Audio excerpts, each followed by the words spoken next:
Senhor presidente, senhores vereadores e todos que nos acompanham aqui pelas mídias, muito boa tarde. Eu gostaria de tratar de dois assuntos bastante específicos na tarde de hoje. Uma delas está relacionada à declaração do imposto de renda. O ano passado, nós já fizemos aqui um pronunciamento no sentido de que pessoas físicas e jurídicas façam doação na declaração de imposto de renda para entidades, associações ou até projetos sociais de Bauru. Existe um potencial declarado até pela própria Delegacia da Receita Federal aqui em Bauru, de que Bauru tem potencial de receber a destinação direta do imposto de renda por pessoas físicas e jurídicas de 10 milhões a 20 milhões de reais. Contudo, a destinação ela é muito pequena, muito aquém, ela não chega a 500 mil. Para ilustrar bem, eu gostaria que a TV Câmara exibisse o vídeo que nós fizemos a respeito dessa declaração. Mais de 10 milhões de reais. Esse é o valor estimado da verba que poderia ser destinada a entidades, associações, projetos ou mesmo fundos municipais que atuam para melhorar o dia a dia dos bauruenses. Tudo isso por meio da destinação de recursos do imposto de renda, ação que pode ser feita tanto por pessoas físicas quanto por pessoas jurídicas, ou seja, as empresas de nossa cidade. Contudo, Bauru está longe de receber toda essa verba potencial. Infelizmente, a doação é bem baixa. Essa declaração que é feita diretamente ao fundo, nós já temos os dados que foi disponibilizado pelo fundo municipal, que apenas 32 pessoas físicas doaram um valor total de R$ 60.480 até o final do ano passado, diretamente ao fundo. O ano passado, de 2018, na declaração, apenas 183 DARFs foram recolhidos, perfazendo mais ou menos R$ 238.600. Então, veja bem, de 10 milhões não chega a 300 mil o valor doado. Não faltam interessados nesses milhões de reais dos contribuintes de Bauru. São eles desde o Fundo Municipal da Criança e do Adolescente, o Fundo do Idoso, o Fundo Nacional da Cultura, projetos sociais, culturais e esportivos, como os realizados pela ABDA, a Associação Bauruense de Desportos Aquáticos. A entidade, criada em 2010, atende cerca de 4.500 atletas das mais variadas idades, entre crianças e adolescentes, para a prática de natação, polo aquático, atletismo e, mais recentemente, orquestra e música. É importantíssimo para que essas crianças, esses atletas ou futuros atletas que a gente tem aqui, para que a gente consiga comprar materiais para eles, para uso aqui realmente para treinamento, uniformes para viagens, ônibus, hotéis, hospedagens, alimentação. Então são muitos custos que a gente às vezes acaba esquecendo, não leva em conta, mas quando começa essa parte competitiva a gente tem esses diversos custos, não só daqui, da parte de treinamento, a gente tem esses custos para ir até os campeonatos, para viajar, para jogar. Para fazer essa doação via imposto de renda, existem duas formas. A primeira é agora, direto na declaração do imposto. O prazo vai até o dia 30 de abril de 2019. Então, é muito fácil doar. Entregando a declaração do imposto de renda à pessoa física, ele pode doar até 3% do imposto devido diretamente numa ficha de doações ao ECA, Estatuto da Criança e Adolescente. Para facilitar, o programa do imposto de renda deste ano, 2019, ele passou a dar destaque a esse tipo de doação em uma ficha própria. Então, é importante frisar que não é um imposto a pagar, é um imposto devido na declaração. Então, a pessoa vai no próprio programa do imposto de renda, ela vai assinalar o fundo que ela quer. Normalmente é um fundo municipal, normalmente é uma cidade, vai colocar o valor que ela quer doar e esse valor vai ser deduzido do imposto. Então, é como se ela tivesse pego o imposto de renda dela e entregue diretamente ao fundo municipal.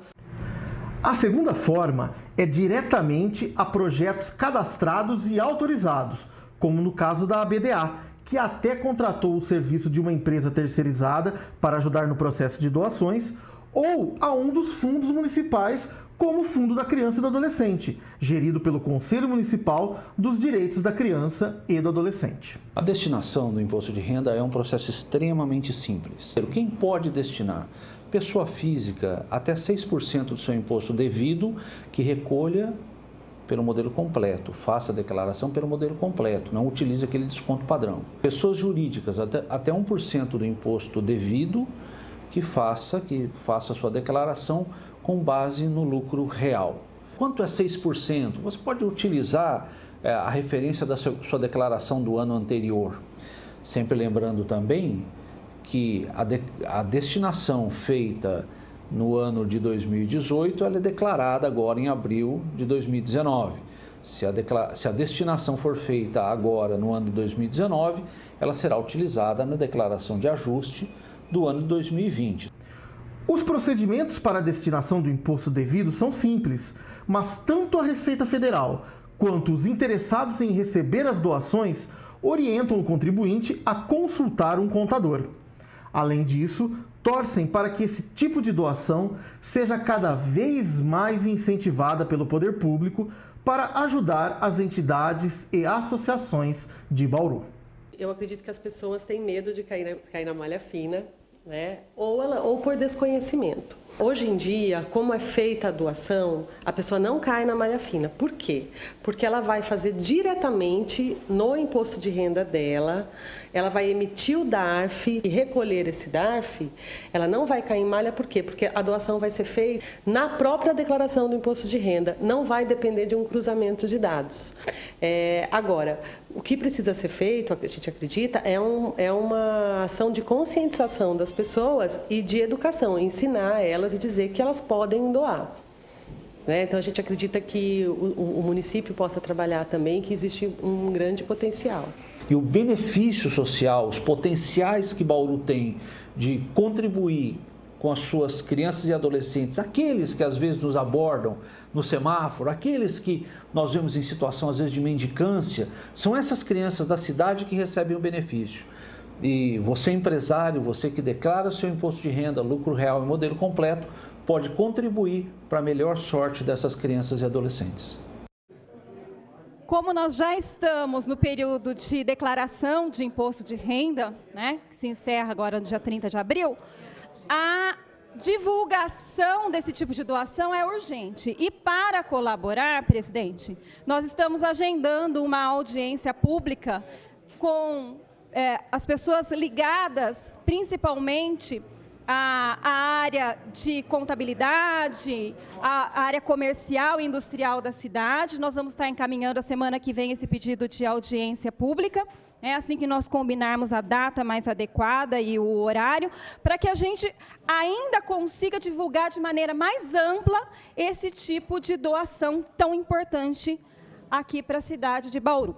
Eu gostaria de tratar de um outro assunto que não tem relação nenhuma com o imposto de renda, mas que tem relação direta com a saúde. Mais uma vez, Coronel Meira, eu não vou falar da dengue porque Vossa Excelência foi brilhante aqui.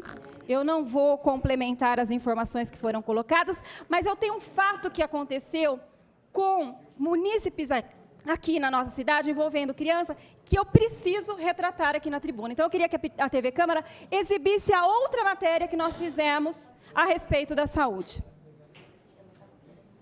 Então, na sexta-feira à tarde, fui pegar ela na escola, às 4h30, e ela estava com a professora, ela estava no colo da professora, estava chorando, e a professora já veio de encontro, falou que ela tinha caído num brinquedo e que ela estava sentindo dor e um raladinho no braço. Aí, para eu ficar em observação. Mas como ela é uma criança que não chora por um tombinho, então aí eu comecei a observar que ela estava com dor mesmo. E aí eu dei mais um remedinho em casa, fiquei, mexi no braço dela, estava tudo em ordem.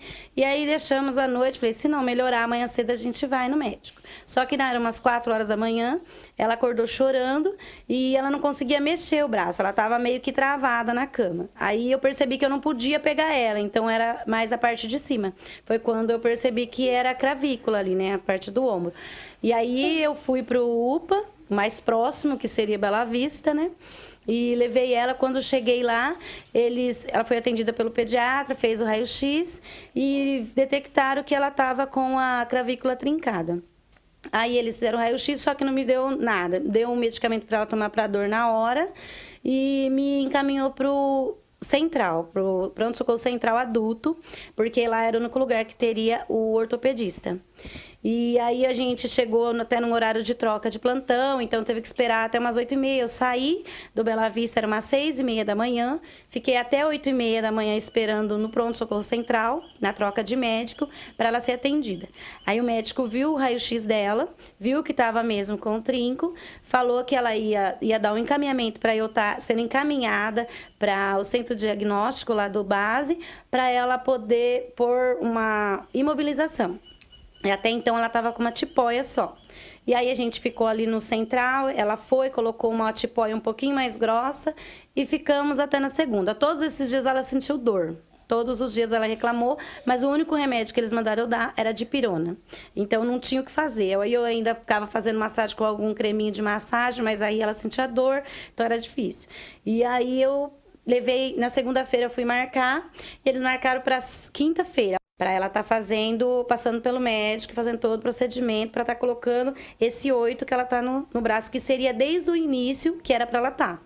Então, assim, eu acredito que se a gente tivesse esse apoio lá no Bela Vista mesmo, a gente já teria saído dali e resolvido o problema, né? Porque nem é um gesso, no caso. Ela foi para colocar só menos imobilizar ela. E ela é uma criança, então ela ficou dormindo todos esses dias com uma tipóia que poderia ter causado um estrago maior. Então, eu acho que poderia ter sido um processo mais rápido, né?